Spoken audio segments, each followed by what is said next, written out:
नमस्कार सभी को। मेरा नाम है कौशल प्रताप सिंह और आज की मेजर न्यूज़ है अमेरिका स्ट्राइक्स ईरानी बैक मिलिशियाज। जैसा कि आप लोगों को पता होगा कि एक दो हफ्ते पहले ईरान के जो बैक मिलिशियाज हैं, बेसिकली जो टेररिस्ट ग्रुप है ईरान के द्वारा समर्थित मिडिल ईस्ट में, उन्होंने जॉर्डन में स्थित इस जगह पर जो यूएस का सीक्रेट मिलिट्री बेस था, जिसको 2016 में स्टैब्लिश किया गया था, जिसका नाम है टावर 22।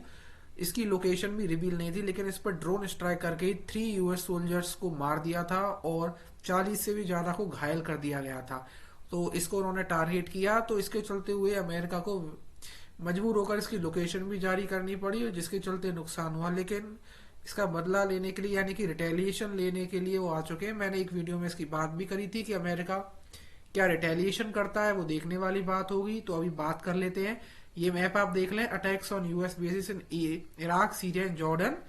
अमेरिका के जितने भी मिलिट्री बेस हैं मिडिल ईस्ट में, उन पर खासतौर पर लैंड लॉक्ड स्टेट्स में, नियरली लैंड लॉक्ड स्टेट्स में आई वुड से, उनमें अटैक्स बढ़ते जा रहे हैं। और आगे बढ़ते हैं अब। तो ये है टावर 22 बेस जो है, इसकी जो लोकेशन है वो अमेरिका को बतानी पड़ी कि क्या है। ये वही बेस है, आप देख सकते हैं, यानी कि इस डॉट पर, इस जगह पर ये जो बेस है, इसकी ये फोटोज हैं। Tower 22, US troops killed in Jordan during drone strike link to Iran. तो अमेरिका ने दावा किया है बेसिकली कि इसमें ईरान समर्थित ग्रुप्स का हाथ है, लेकिन ईरान का इस पर कहना है कि इसमें हमारा कोई भी समर्थन नहीं है। और अभी जो अमेरिका ने स्ट्राइक्स करी हैं इराक और सीरिया में, उसकी कई देशों से प्रतिक्रिया भी आ रही है। जब यूनाइटेड स्टेट्स ने यूनाइटेड किंगडम का साथ मांगा इन स्ट्राइक्स को करने के लिए, तो यूके ने साफ साफ मना कर दिया था। पर यूके अभी समर्थन दे रहा है और कह रहा है किसी भी प्रकार की आतंकवादी विरोधी गतिविधियों में पूरी तरह से अमेरिका के वो साथ हैं, वो उनका एक स्टॉन्च एलाई है, यानी कि बड़ा ही मजबूत साथी है। जियो पॉलिटिक्स में आप एलाई का तो मतलब समझते ही होंगे। और वहीं इराक, जहां पे स्ट्राइक्स हुई हैं, इराक का ये कहना है कि आप स्ट्राइक्स कर सकते हैं, लेकिन आपको हमारी संप्रभुता का भी ध्यान रखना होगा और ऐसे ही कोई भी स्ट्राइक नहीं कर सकता है। तो इराकी गवर्नमेंट की स्पोक्स पर्सन बसम अल अवधी का ये कहना है कि जो स्ट्राइक्स करी गई हैं उसमें अधिकतर सिविलियंस मारे गए हैं। आप देख सकते हैं आंकड़ा 16 है, लेकिन अब तक बढ़कर ये 20 से भी अधिक हो चुका है, जिसमें अधिकतर सिविलियंस मारे गए हैं, कई लोग घायल भी हुए हैं। तो मैं आपको ये बता देता हूँ कि यूएस सेंटकॉम क्या है। यूएस सेंटकॉम दरअसल यूनाइटेड स्टेट्स गवर्नमेंट की आर्मी की सेंट्रल कमांड है। ये आप देख सकते हैं येलो रीजन में पूरे में, तो ये है।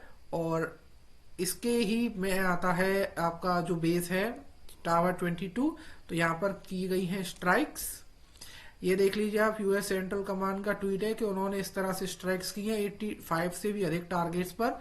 तो इन टारगेट्स में मैंने आपको इराक और यूनाइटेड किंगडम का रुख बता दिया। वहीं यूरोपियन यूनियन का कहना है कि इस तरह के विवादों को बातचीत से सुलझा लिया जाए और अधिक इनको ना फैलाया जाए रीजन में, ताकि स्टेबिलिटी प्रिवेल की जा सके। आप लोगों को पहले ही पता होगा कि किस तरह से हमास और पैलेस्टाइन और इसराइल में अभी भी युद्ध चल रहा है, जो ट्रायंगुलर युद्ध चल रहा है, उसके बारे में तो आप जानते ही होंगे। वहीं ईरान का कहना है कि ये इराकी संप्रभुता पर खतरा है, हम किसी भी प्रकार की लड़ाई शुरू नहीं करेंगे, लेकिन हम इसका जवाब जरूर देंगे जो हमें बुली करेगा। बेसिकली ईरान कह रहा है कि अमेरिका हमको बुली कर रहा है और हम इसका विरोध जरूर करेंगे। तो इसमें एक बात ये सोचने वाली है कि ईरान एक तरफ कहता है कि हमारा इसमें कोई हाथ नहीं है, वहीं जब इन आतंकवादियों पर स्ट्राइक्स होती है तो ईरान अप्रत्यक्ष रूप से, यानी कि इनडायरेक्टली इनके समर्थन में आता है। तो ये बात हमें सोचनी होगी। तो इसमें आप मेजर पॉइंट्स देख लें। यूएस सेंटकॉम टावर 22 जो बेस है वो आप देख लीजिए, सीरिया और इराक जॉर्डन के बॉर्डर के पास है। अभी स्ट्राइक्स जो हुई हैं वो सीरिया में हुई हैं और इराक में हुई हैं, और आपको देशों का हमने रुख भी बता दिया है। तो यही था आज का वीडियो, और आपको जो भी सवाल पूछना आप कमेंट सेक्शन में पूछ सकते हैं। तो कल मिलेंगे एक और नई वीडियो के साथ। धन्यवाद।